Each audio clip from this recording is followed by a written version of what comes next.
Whoever's listening through Spotify, Papaya looks... Boy, fuck you. No, because I'm finna get mad. You know, I ain't got much patience. You know, my patience been thin lately. But what did you say? Who did you say she looked like? Millie Jackson. I gotta look up who that is. But if I say what y'all look like, then I'm racist. No, hold on. Because is Millie Jackson ugly? Because that's why I draw the motherfucking line. First of all, Millie Jackson is not ugly. Or you know what? Forget Millie Jackson. Any 80s pop star would be fitting for this. I wanna dance with somebody. No. Now, if I say you look like a young nigga from Chicago who do drill rap, then I'm wrong. Who, me? Not you, Tamo. Oh. You look like you work at GameStop. I look like... You look like a nigga that do drill rap from Chicago. I want to talk about Mamdani, you know, and his stance on arresting international war criminals if they were to come to New York. And I think that's a really amazing stance. And I thought it was really brave of him to have that stance. Mm-hmm. I did, however, see a few news anchors, and I didn't really catch their names because they're just not people that I was looking into. A few of them tried to triangulate him and say, like, well, what about the leader of Hamas? The leader that's dead. So he can't arrest someone that is dead. Mm-hmm. He is dead. He cannot go to jail. But Mamdani made it clear for all international war criminals. I think it's really interesting that when any type of critique comes towards Bibi, if you're listening to this, please do not like break into my house. But any critique that comes towards him, they're all like, oh, well, that's anti-Semitism. I think that using that excuse for any type of critique is really dangerous, weird, and it's very intentional. Along with the fact that they asked Mamdani, well, why don't you have any Jewish,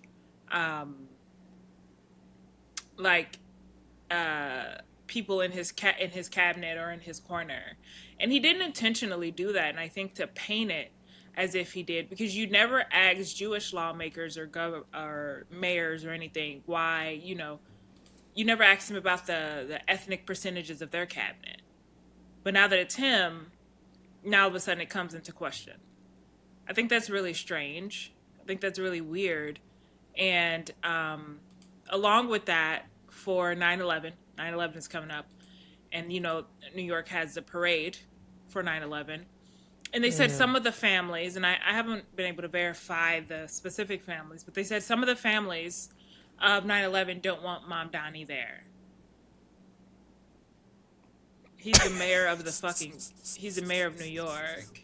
How do you do that? Like, you know what I mean? Like, you know what I mean? Like, he's quite literally the mayor of New York. Like, and I thought we all agreed that we did it.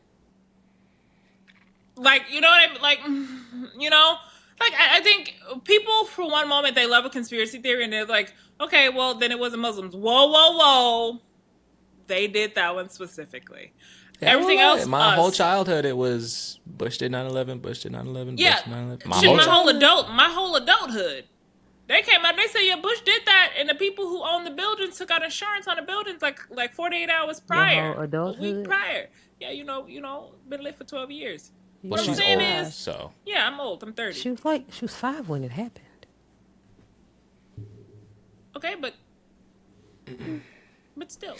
All right, go ahead. That's fine. Okay, but I still had feelings about it. At 5.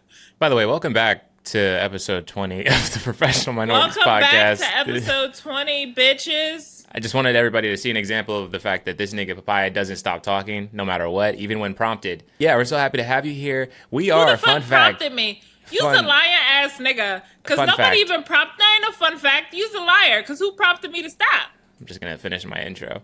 We are 26 hours away on YouTube from being monetized. Isn't that cool? 3,974 hours of people taking in the episodes. And I think we're going to do it with our 20th, which is awesome. That's lovely. Got our first comment on Spotify. Whoever that was, I see you. If you're listening to this through Spotify, right? I see you. I appreciate you. We're happy to be here. And listening through Spotify, there was no cue. Everything is fatphobic. I I'm so enraged. The Cheesecake Factory it's a fat fucking restaurant. Bo, do you know what we're talking about? That's what it is.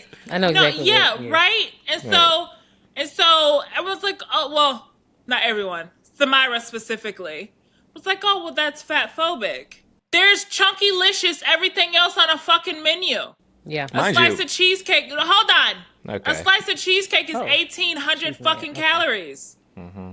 You don't have to, like, the menu quite literally says, oh, this is for 590 calories or less. I just want everybody to know. To get offended, one moment, to get offended, 4 to 5 pages on something with lower calories, people are dying. People can't even eat them fucking they're dying. Okay? Boy, fuck you in that nail. They're dying. And then we're sitting up here talking about... We're sitting up here talking about some motherfucking this is fatphobic. And so what if it is? So what?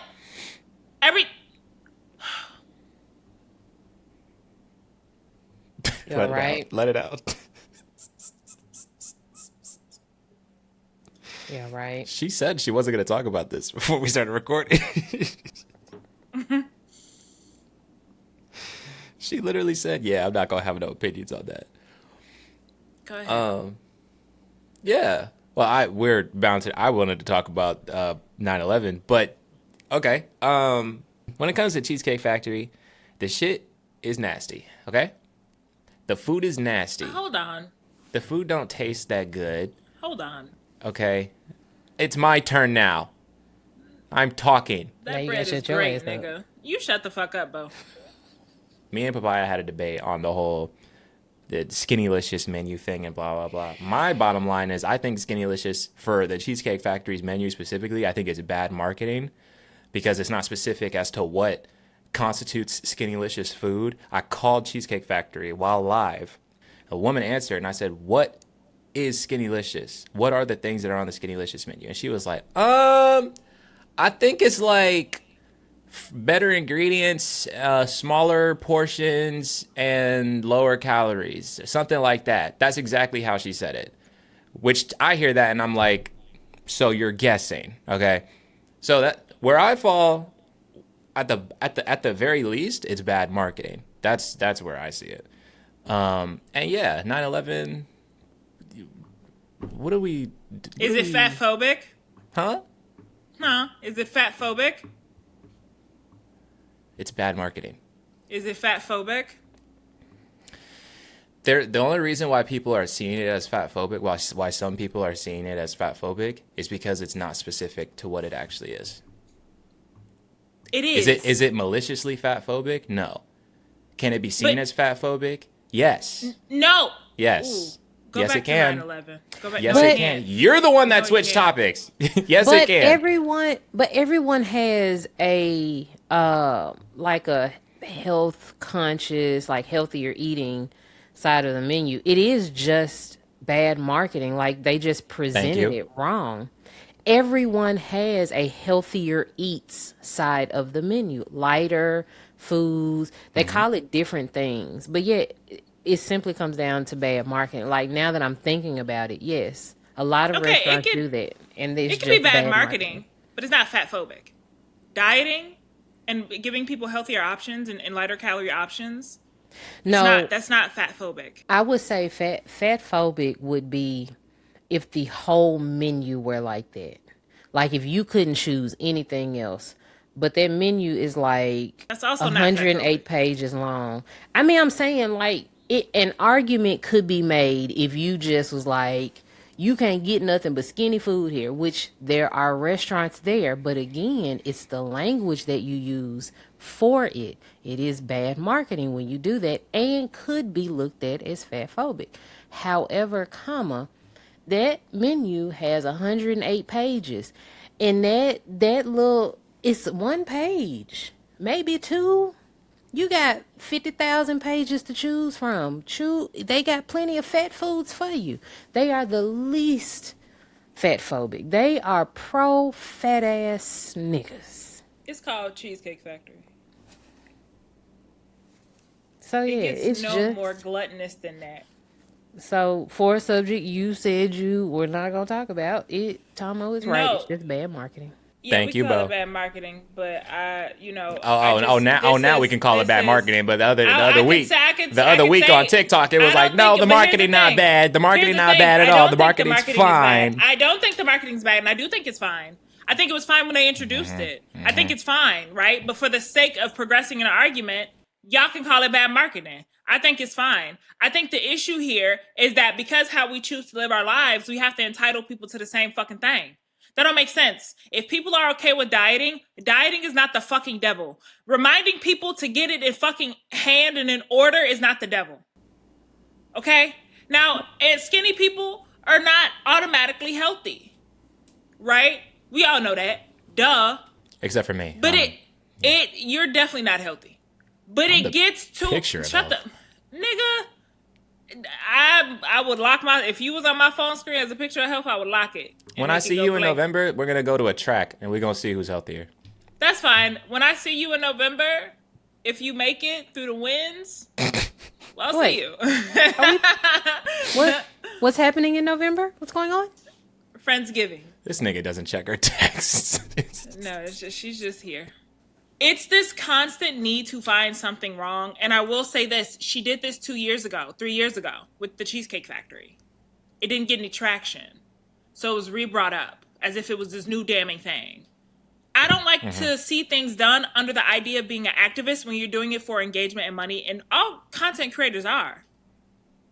But stop posing it as if you're not doing that. Because you are. It didn't work the first time, so you revisited it. And now we're in a fucking era of anti-intellectualism. And the moment someone's like, yeah, that is mean because I'm fat and it hurts my feelings. Everyone's like, yeah, y'all just not seeing the bigger picture. You can't think. You don't know. No, I do know it's some bullshit. That's what I do know. It's some bullshit. That's what it is. And it must be so fucking exhausting to have all these resources, to have all this shit at your hand, at your disposal as a plus-size friendly creator, and the only motherfucking thing you created was arguments and strife. You ain't made no clothes for these big motherfuckers. You ain't made no swimwear for them. You ain't made no restaurant for them. You ain't made nothing for them. You know, But gave them a fucking place to cry. That's all you did for them. You have all these resources, all these brands that'll work with you. You got all these people that'll give you a startup and money. You got all these people who want to reach out. You ain't made shit for big people. You went into Target yelling at the motherfucking apparel manager, oh, it's unfair at the price. She's not the CEO of Target.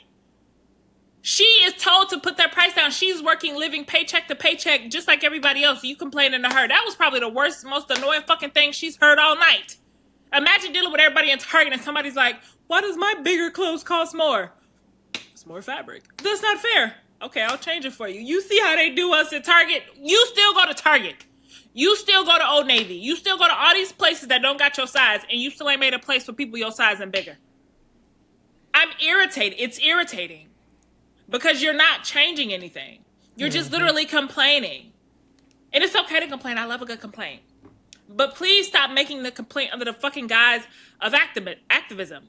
Because she went into a grocery store. You know the skinny brand of dressing? Like the skinny girl dressing? Yeah. She was like, this is fatphobic too. Hey, let me tell you something. They take that balsamic off the shelves. I'm going to have to see you. I'm going to have to see you because that's some good-ass balsamic. I'm going to need you to leave that brand alone. I love that brand. It's delicious. And I can track my macros properly. But you're just going into stores being like, this is fatphobic. But why are we doing, like, oh my God. Like, okay. I get it. There are a lot of companies who completely ignore the larger people in the population. I do get that. It's companies that don't even make the sizes. Forget paying more. You can't even buy it past like a 14 or maybe a 16. So I get it. But you can't, like, America needs to go, the United States, the United States needs to go the other way. Because what she's basically doing by complaining about all of this is making it more comfortable for people to be fat. And it's some people that don't even have to be. It's just we have a very unhealthy lifestyle in a lot of cities in this country. My city specifically, this is a fat ass city.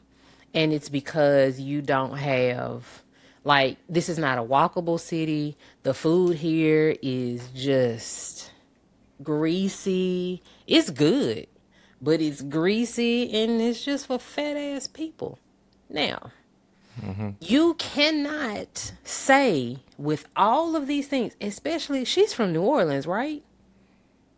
All that fat ass food down there.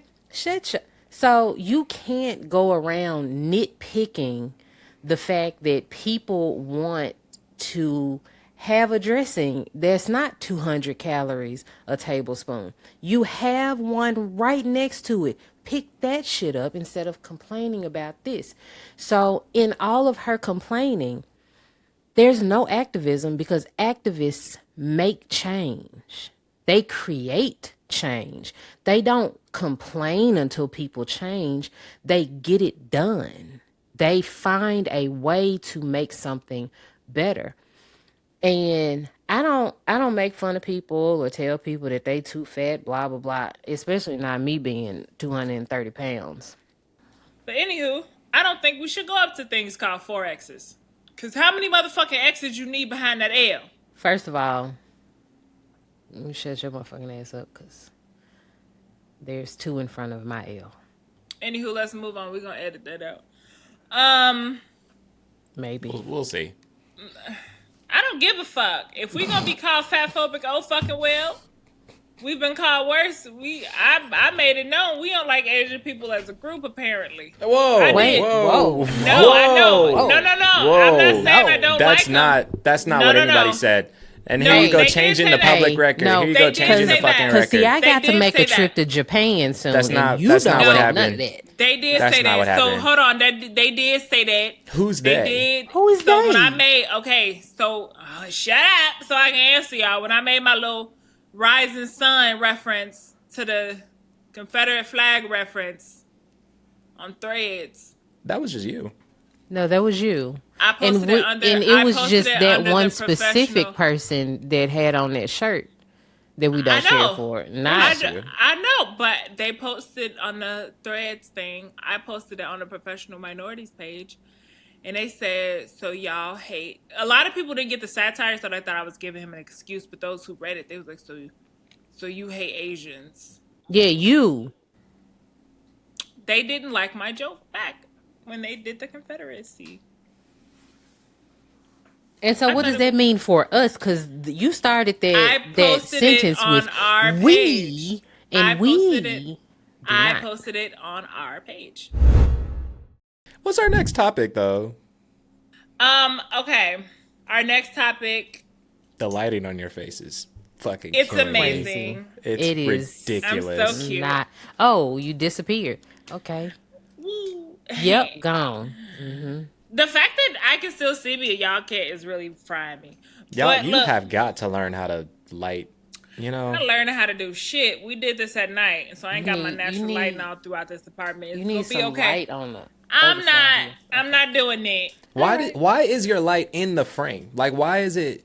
You got the sun in the top left corner of your Yeah. frame. Why is that there? Because if I move it like that, then it's. It's supposed to be on the back of your desk. Is it? Yeah. Oh, you gonna piss me off? You gonna piss me off, bro? Hold on. I do have a light in the back of my desk. Actually, hold on. Jesus Lord. Hold on. Let me see if it makes a difference. And You the know- funniest part is every week it's something different. Every week it's a completely different setup. How is that? Oh my God, I can see you now.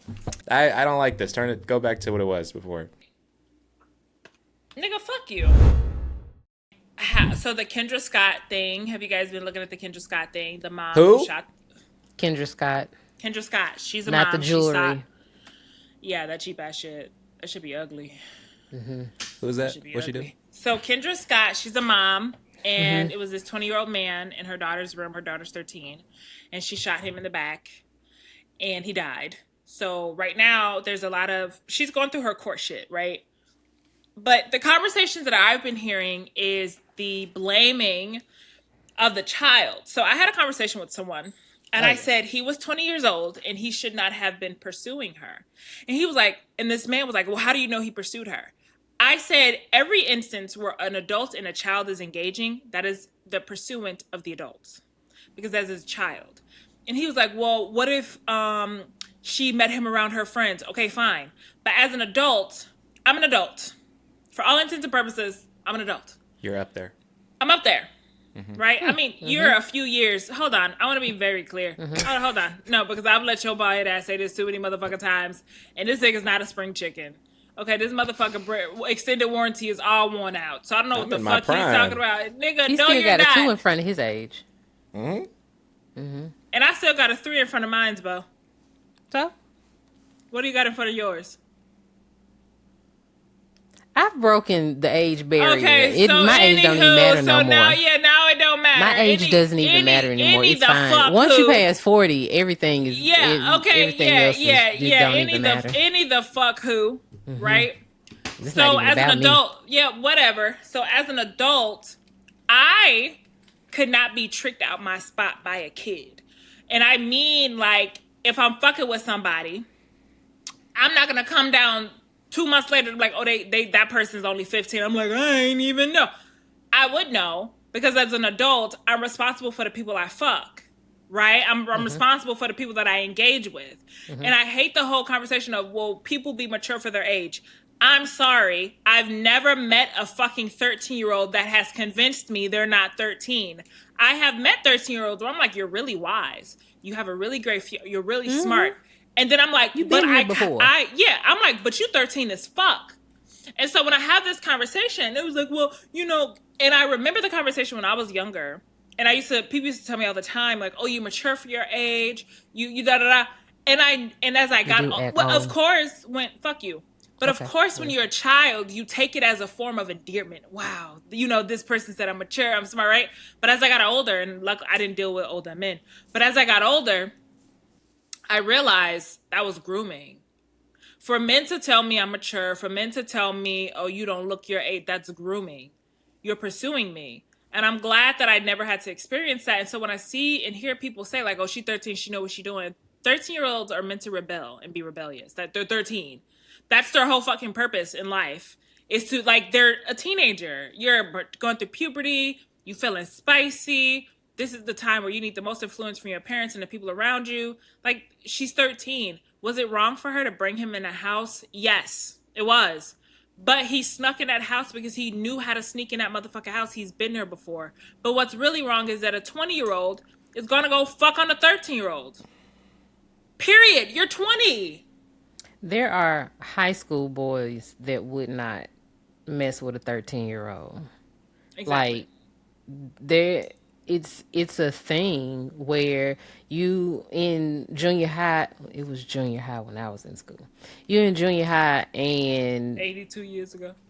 Fuck you. It's called middle school.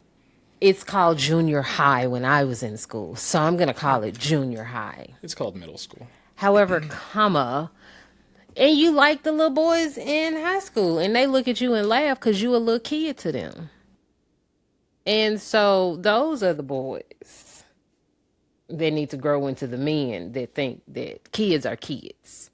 But if those boys can identify this 13-year-old as immature and a kid, why can't a 20, 25, 30, or 40-year-old do that? Because all of them mess with these little kids.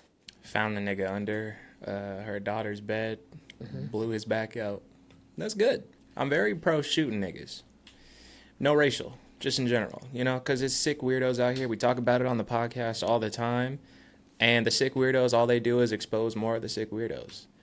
The fact is, everybody who's online, who's crying about shit like this, there's people doing the same thing with Celeste. This is not a new thing at all. Every day, it's another fucking weirdo on this internet talking about she tricked him, she lied, blah, blah, blah. No matter how many times it's said, people still want to play dumb. There's not a single fucking 13-year-old on this planet that could convince me they're 18 or whatever. I'm 26. I'm not dating an 18-year-old regardless. But it's not a single 13-year-old.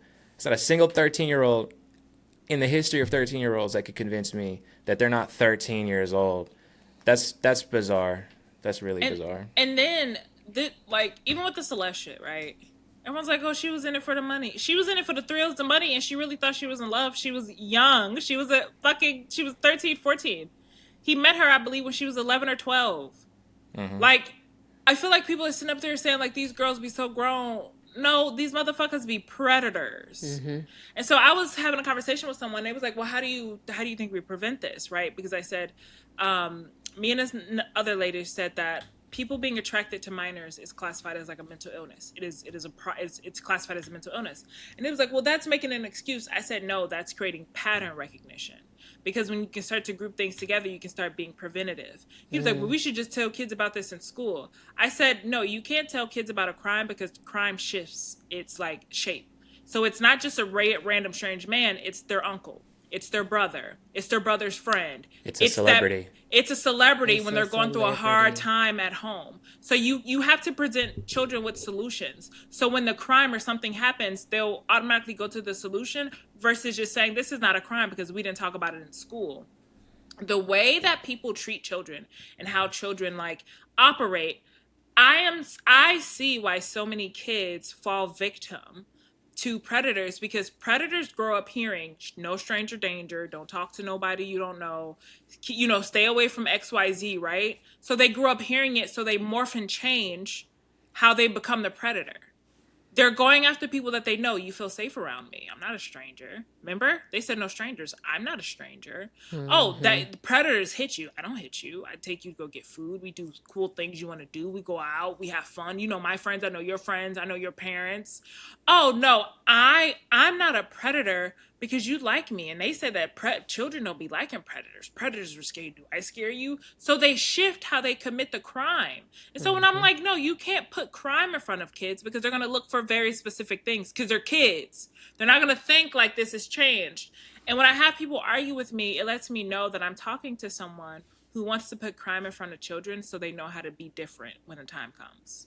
Like and then it's society, how society puts the pressure of being an adult on children. Like young boys, you need to be a man of the house. That's a little boy. He needs to be a little boy at a house. He's a child. The stress of life should not fall on his shoulders. But a little girl, she should not be the mother of the house. She shouldn't have to feed, clothe, wash her siblings. She should be able to do her homework, pop her shit with her little friends, be a girl. When you do that to children, you strip away the barrier and the boundary of what they would feel safe to even tell. Because if a little boy is being man of the house and a grown woman come fuck on him, he gonna think it's normal. I'm a grown-ass man. I'm man of the house. She should be fucking with me. I'm big dog around here. He's not going to report it because his friends gonna be like, yeah, bro, he's not gonna think I'm a fucking kid. Yeah, he's not gonna think I'm a kid. This is wrong. If a grown man go talk to a little girl who's being mom of the house, she gonna be like, I finally got a relief. Somebody can see me for the woman that I am. She fucking 12. So she's not gonna sit up here and be like, this is wrong as fuck. I'm a kid. I'm literally a kid. She's gonna find relief. The whole conversation makes me so upset. Because children just are not protected, and when you sit down and have the real hard conversation, everyone acts fucking stupid. It upsets me. Because that little girl was a victim. And everyone's like, well, you don't know if he pursued her or she pursued him. A child cannot pursue me. I will listen. If I'm in public and a child is sitting up here trying to talk to me and I say, no, get the fuck away from me, I'm finna scream for help, get the security. Get this little weird motherfucker. I don't know what the fuck is going on. I don't know, because I done told him I'm not interested. I don't know if he got some friends who trying to set me up. This is fucking weird. I'm not attracted to children. I be seeing kids in like spaces, they be over 18. They be loud in public. These niggas is loud. I don't, like, there's nothing about a kid where I'm like, that really gets me going. As soon as niggas get to being loud, I'm like, oh my God, I gotta go. I know grown men who have called security before because a little girl, so they had to get somebody else around them because they like, absolutely not, you're not finna do this to me. Because, like, the little girl was old enough to be their daughter. And there was no way that they were finna mess with that little girl or be alone anywhere with them. That's what I don't understand. People are normalizing grown men messing with little girls because they're trying to normalize like 18 to 25 because they're trying to push it down. Like if we can normalize this, because I've heard a lot of them say that 16 should be a legal age. They're trying to push it down. If we can normalize dating 18-year-olds, it's like 45-year-old men. Surely we can get some 16-year-olds in here. And why? Yeah. I think it's when I talk to guys about like this idea of body count, I think those guys are the same people. The guys that think body count makes somebody less valuable are the same guys that think the age of consent should be lowered, because then it's like, well, the likelihood that you've been tainted by somebody else is lower now. You're more in your prime. You're more pure. Blah blah blah. Just really purity. Really I'm nasty. glad you said that. Yeah. Mm-hmm. Purity politics is dangerous for little young bodies. Period. The whole idea of the purer the better. Purity politics, like the whole idea of, oh, if you're a young girl and you're bleeding, you're nasty. That's purity politics, right? That's nasty that you're bleeding. Granted, we bleed every month to fucking keep humanity going. If we stopped bleeding, won't nobody be born? So I agree. And I think it's really sick and it really enrages me. And when I'm having this conversation from like a genuine place on how we can better protect children, I find myself getting so fucking irritated when I'm talking to people and they're just like, well, she didn't know. Motherfucker, at 13, I thought I was the sneakiest sneaker in the world. I thought I was getting away with crime. And I look back and I'm like, I was a fucking idiot. Have y'all seen the Odyssey yet?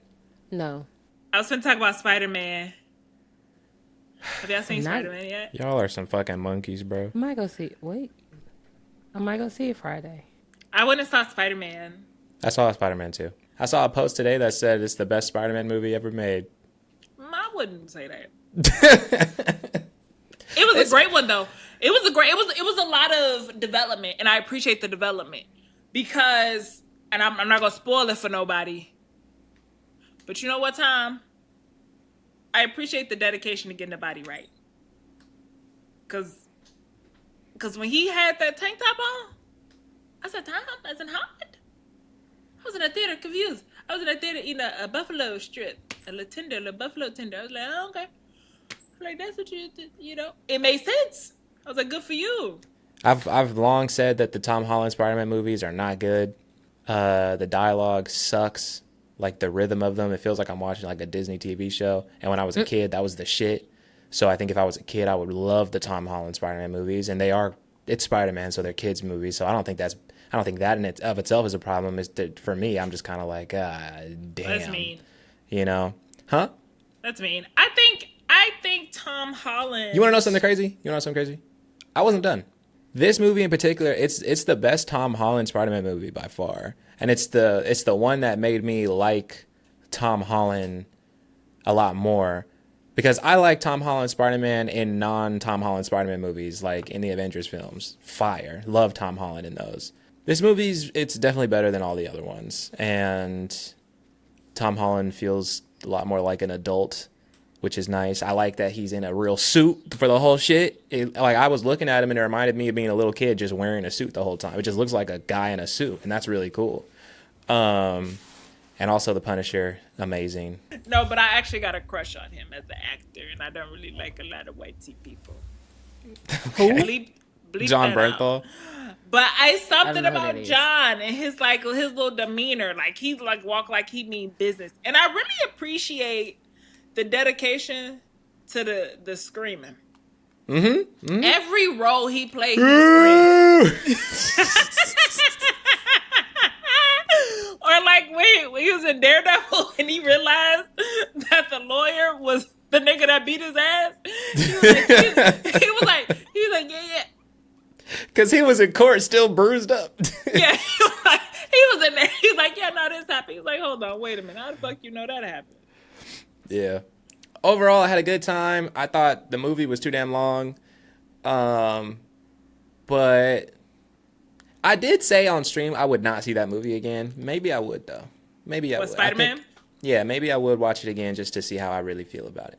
I think I am gonna see it again because I want to go over the Easter eggs that was in there because I feel like I was excited for the development of everything that was going Easter on. eggs?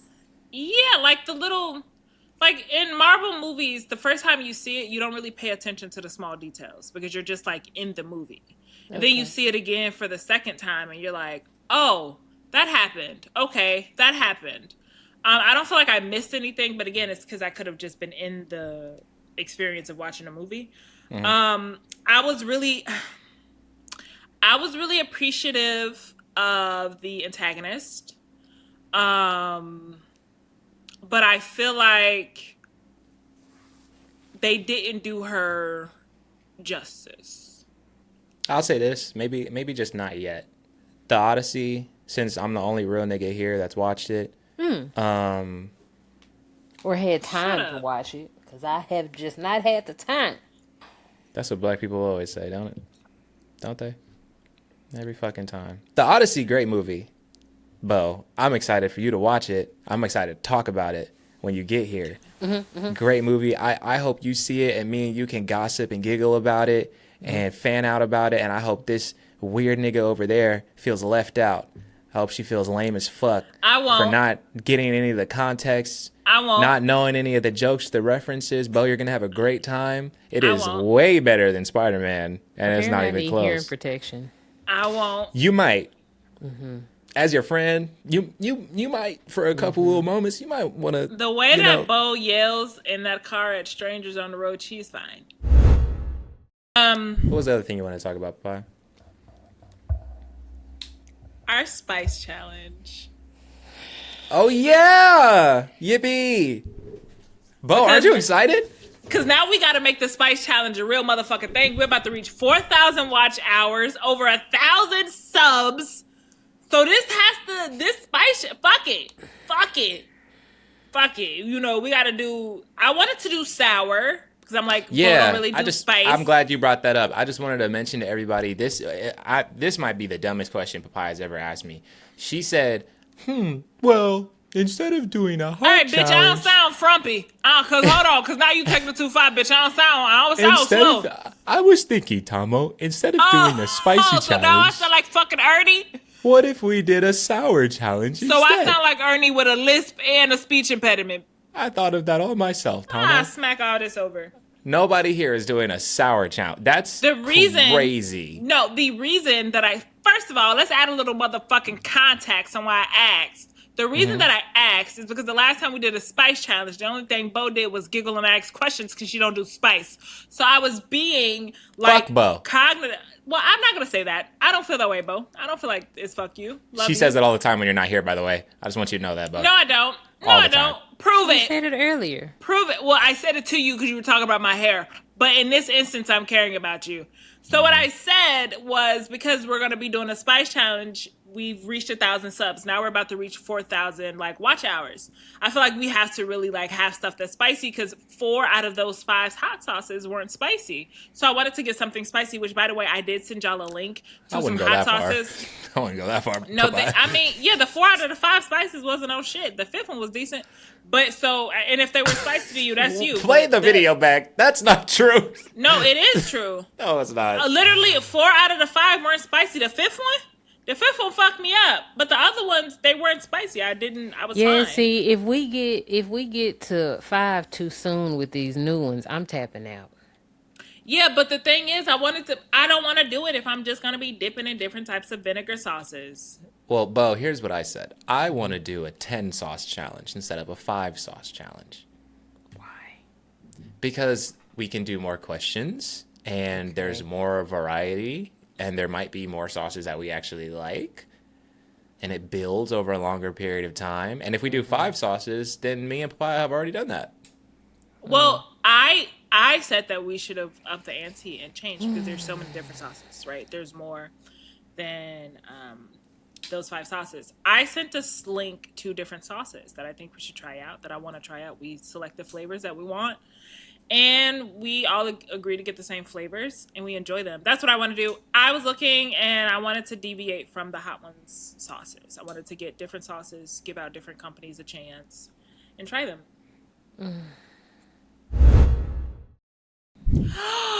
Also, you guys, I found an orange flesh watermelon today. Ooh. You pygmy, you fucking knuckle dragger, how dare you? I'm sitting there trying to be excited, you piece of shit, on a piece of toilet paper and a fucking dirty ass sick-go. You filthy foot bastard. How dare you? I was excited. I hate you niggas. No, don't worry about it. I didn't even do anything. Don't worry about it. It'll be the last time I'm excited around you ashy sons of bitches. Because sitting here, shut up. Because I'm sitting here excited to share with my friends that I found an orange flesh watermelon specifically and a yellow one. So I have 3 watermelons behind me. I have seeded So they look red. like you? I have seeded red, seedless yellow, and seedless orange. I was sitting there excited to share with you bastards that I got those. Oh, well. I didn't even do nothing, bro. Also, I want to talk about ableism. Are you sure? I do. I'm gonna have to bleep the fuck out of this segment. No, bro. you don't gotta bleep shit. Here's the thing, right? If you're gonna come at me, you're gonna talk shit about me, and you're gonna sit up there and call me a chimp, you're gonna liken me to a fucking animal, and if I call you a slow, deranged bitch, that's what you are. You're a slow bitch, if that's what I called you. Okay, can I give some context? I'm gonna give some context. Hold on. Let me finish. Don't interrupt my rant. I gotta give some context, Papaya. Oh my God. Go ahead. Let me help you out. Go ahead. So, Bo, you weren't there for this. You weren't there for this. Clearly. Long story short, I was on TikTok live. Somebody came in, talked crazy to me. I told them they were talking crazy. Then Papaya came up. They talked crazy to Papaya. Papaya called them everything they needed to be called. That was the end of it. But this person had a big ass fan club. For the next 2 days, these people were talking about us and coming into my stream. So one of these days, I see a live with my face on it. No clue that this was happening, but Papaya's on the panel, and they're talking about the whole live that happened, basically between the 3 of us. Who is this? And really nice. They were nice. They wasn't talking shit about Tamo. Like they were in agreement with what was said. Like they were in agreement with how we handled that streamer. Okay, good. Yeah, and then there was one of the people that was in the during this live that happened between the 3 of us. There was hella people in her fan club that were being really racist. More so towards Papaya. Yeah. And so then when this live... So. Yeah, that's what I'm saying. So during this live stream where my face was on it, one of the guys from her fan club that was being racist was back in the chat, just harassing Papaya because he had been following Papaya around to different lives. And then Papaya said something about... I don't know if it was him or the other girl, but she said something about you're slow or... I don't like arguing with slow people or something. And then she also said something about you act like you wear a helmet. Yeah. Something like that. That's the context. But we've already talked about the helmet thing, and I say it's a way for me to call people childish. We've had this conversation over a year ago with that nigga and his kids, right? Yeah, but and we I haven't. Explained that. They don't have the context though. They don't have the this context. audience doesn't have that context. And so when I said people need a helmet, I'm just talking about those helmets that be shaping them little babies' heads. Use a childish bitch. But when I'm calling people slow, I think there's a cognitive delay. I do. And so they was all like, "Oh, that's ableist." Da da da. If a bitch is calling me a chimp, he better be lucky the only thing I said was that he was slow. Y'all have lost y'all mind. You think that you can liken me to an animal and I say you slow and now you sitting there like, that's ableist. And everybody, so I was explaining. I was like, yeah, it's for the misshapen baby heads, the very common ones. I said common. I said this is what happened when you give birth and come out the vaginal canal. I made it that I was talking about the common ones, not the severe ones. Everybody coming up there. In severe cases... Okay, but if I'm talking about common cases, I'm not talking about severe cases. When a baby's head is misshapen, that's not a disability. There was like the helmet. I was like, that's not a disability. Like you having the head of your father is not a disability, right? And so they was like, well, in severe cases, it wasn't severe. But then I had got to a point where I said, okay, and if it is, what the fuck y'all gonna do about it? Cause now we getting into well, I'm constantly saying the same shit. One boy come up there and I was like, yeah, he was being racist towards me. He was like, okay, yeah, that's wrong, but there's no but. I don't have to be okay with a bitch being racist towards me. Are you okay? And it's because that was his little friend that he was finna come, quote unquote, check me. So I had to start getting stupid with motherfuckers. What you gonna do about it? Here's what the analogy that I used was, if Papaya was walking down the street and somebody called her a chimp in public and she picked up a chair and threw it at him, the video would go viral. It would be a part of our history as a people, right? It would be memed to infinity. It would be celebrated. You're telling me if she were to call them slow or say you wear a helmet or something like that, then it'd be an issue? Right. Leave me alone, please. Matter of fact, no, please. Leave me alone. Get away from me before I spit on you. We're talking about a motherfucker calling me a chimp. Y'all got a white bitch coming up there telling me how I should feel. You know, the meanest things I've ever been called in my life were from Papaya. Yeah. Pretty much. To have a white woman come up there and try to check me, have we lost the motherfucking plot? Are y'all okay? If I called you slow as a black man, what the fuck you think I'm finna call her? Worse. Get her out my face. And then it was this dude. This dude came up. I forgot what. I'm not gonna say his name, but I remember his name. He came up. He got put down. He got dropped down because he was being stupid. So he had his friend come up. She was from a troll page. He said she's a black woman. She got to calling us all type of slurs, talking shit, calling us all out her name, being ableist, quote unquote, herself. And she was trying to bait me into saying some crazy shit to her because this girl prior came up and I was like, do you have a, do you have a disability? She was like, yeah, I'm autistic.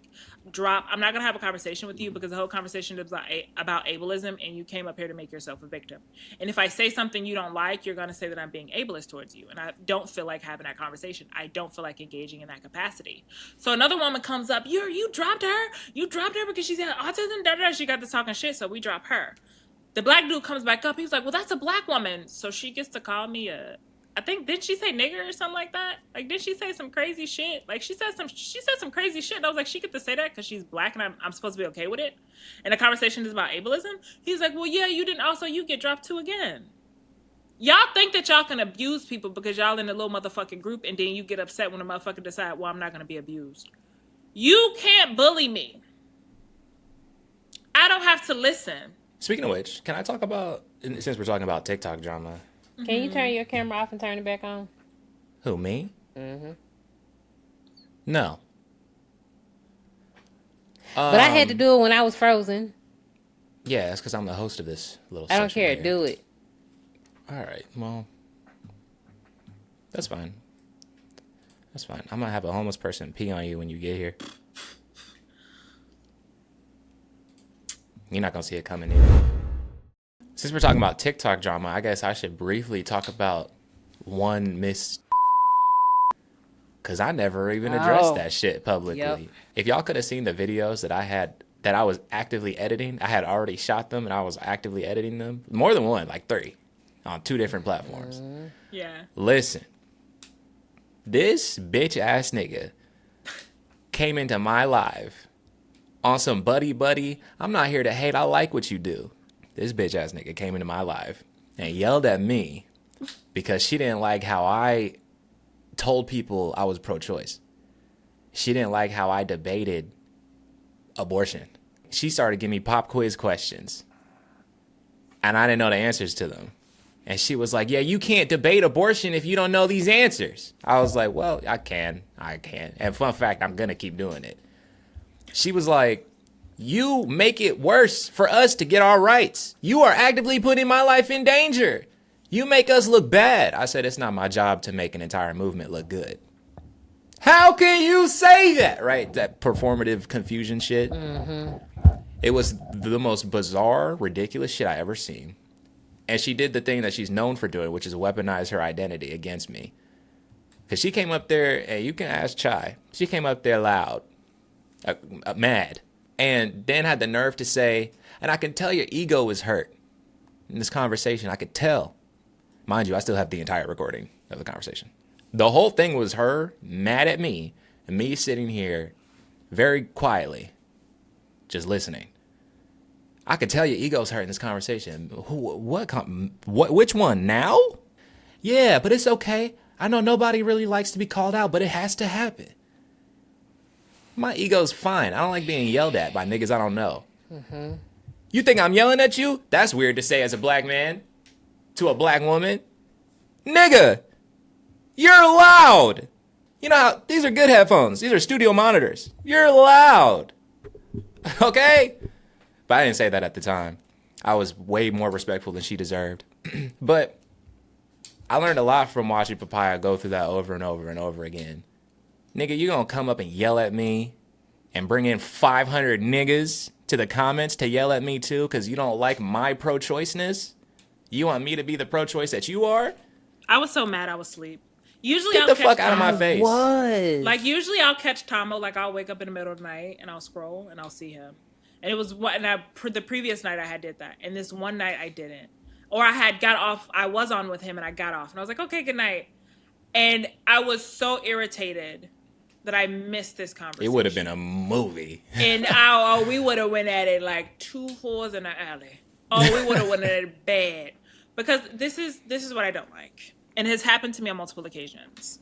Where people weaponize marginalized situations and people, and they bring it into the conversation to pull on heartstrings to act as if I don't care about it. Mm-hmm.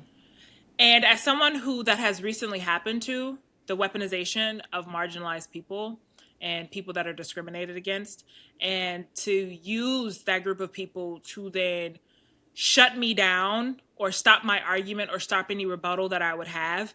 And it did work, right? Because I want to make sure that I'm not offending or attacking or harming marginalized people. It is one of the shittiest things to do to someone when you know genuinely there are people out here who don't care about these groups who, if you did that to, you wouldn't do it to because you know they don't give a fuck. You know that they wouldn't care. And so you do it to someone who does care. And so it's such a shitty thing to do. And so I wish I was there to stop it, because you're having this conversation with him saying that he's putting you at harm's way, but you're actively arguing on an app brought by America to continuously harm you, monitor you, and disenfranchise you, but you're sitting here arguing with another black person over being pro-choice. I promise you, Tamo's platform is not why a woman can't get an abortion. A black woman was a fucking human incubator last year, prior to Tamo's whole post about him being pro-choice. So we have to stop the fucking foolery and the theatrics, right? Everyone didn't go to Juilliard. Some of y'all ass went to the basement, okay? So the whole conversation of, oh, you're stopping me, you're harming me. No, what's harm? I ain't gonna go there. But what's harm is the shit that is said about you. The rumors that you have. Harm is the shit that you say about black trans women. That's harm. Weaponization of your mental health when you were caught doing wrong. A lack of accountability. That is harm. Yes, a black trans. Yes. That nigga's list of accusations is crazy. But it's not an accusation because I got a video. No, not that one. I'm talking about the other shit. So, but what I'm saying is, and I will put allegedly. So a motherfucker won't see this and be like, allegedly, allegedly, right? I know it's not alleged though. So a motherfucker come up here and y'all do all this shit, and it's really weird. As other black creators, I don't go out of my way to go tear down the platform of other black creators when I'm also trying to make it in this space and I want to see all of us eat. This whole inadvertent competition, you're not going into non-black people's spaces and fucking up their shit. You be kissing their ass until you don't get your way, and then you have a little motherfucking tantrum. Your ass be in these discords with these non-black people, kissing ass, gyrating, doing inappropriate shit, being weird, but you can't wait to fucking shuck and jive for them. But you see other black creators, and now you want to sit up here and you want to act the fucking ass and show your ass and act the donkey. No, that's fucking weird. I'm not your competition, bitch. And if you're gonna treat me like your competition one moment, you can stay the fuck away from me. You can stay off my platform. Because she came her ass on her motherfucking platform because she's jealous. Because the first fucking thing she references, oh, in collaboration. I want to be very clear. Nobody on the professional minorities team, baby. It's only 3 of us. We manage the emails, the calls, the alls and alls, bitch. And none of us asked you to collaborate. So if one of your motherfucking fans, of somebody who's fans of both of us, said, oh, please, this would be cool, please go talk to them. Don't you ever put out no motherfucking statement talking about did nobody want you to collaborate. I want to be very clear. Papaya, you can't collaborate on shit, and I don't give a fuck if y'all make up 10 years down the motherfucking line. You can't collaborate on a motherfucking thing, okay? So when it comes to that conversation, I don't know who the fuck y'all be feeling like, and it was really jealous, and it was really weird, because the first thing you reference is, how he make his videos and his amount of fucking followers. Are you mad that you've been doing it longer? Maybe if you change your motherfucking approach, and here's the thing, I won't even blame you for the amount of followers you have, because you have a decent following. But you're a black woman in this space, so of course it's going to be harder for you. But you know other black bodies are trying to make it, and you're being a weird bitch. So no, don't, and make that the last motherfucking time you talking about collaboration. Because ain't nobody collaborating with you. Because the next motherfucker you will talk to is me. I'm just proud of my growth. Niggas had no idea the shit that I was about to say. But niggas had no idea. I noticed she took her video down. Huh? That video about you. She took it down? Mm-hmm. I will tell. I don't gotta talk to you y'all. Lame ass nigga. Oh my God. But I'm proud of my growth too, because the shit I was finna do to some people that was also bothering me. Mm-hmm. I'm trying to collaborate and grow with other black creators. If y'all gonna be weird as fuck about it, cool. But stay the fuck away from me. You do not have to be a weird bitch with me. Cause after you done with me and you had your little moment, I'm still finna put out content that make people laugh and make them want to come back. And you're not. You also can't trick me. You can't trick me. You can't trick me. Tamo, if I say this crazy shit at Tamo, I could get Tamo to do that shit to me, but then I'ma do this with it, blah blah. But you can't. I'm not stupid. I know what clout chasing looks like, and I don't live my life trying to be a beef creator. That's not what I do. And if that's what you think I do, that's what you think I'm here for, that's what you want to use me for, then you don't understand me at all in the fucking slightest. That's why I tell everybody the same shit when they come up in the live tripping. You're new here. I can tell you're new here. You don't fucking know me. I can tell. You have absolutely no frame of reference for what type of creator I am or what I value, blah, blah, blah. You want to come up and tell me who I am and how I need to do better? Shut the fuck up. Y'all, there's a lot of Christians who are upset with me. Okay. Why? Because people keep asking me if I believe in God. People keep asking me if I'm religious. And they don't like my explanations. They don't like my answers. They keep telling me, like, yeah, I think you disrespecting Christ. I think you disrespecting the good Lord. Jesus is your savior. Tamo, Jesus is your savior. I got two things I need to say to you niggas, okay? I hate when you niggas come to me and say, Jesus loves you. I hate you. It makes me want to call you names. If I saw you in person, I would shit my hand and throw it at you. I want y'all to leave me alone. It's backhanded, it's condescending, it's weird.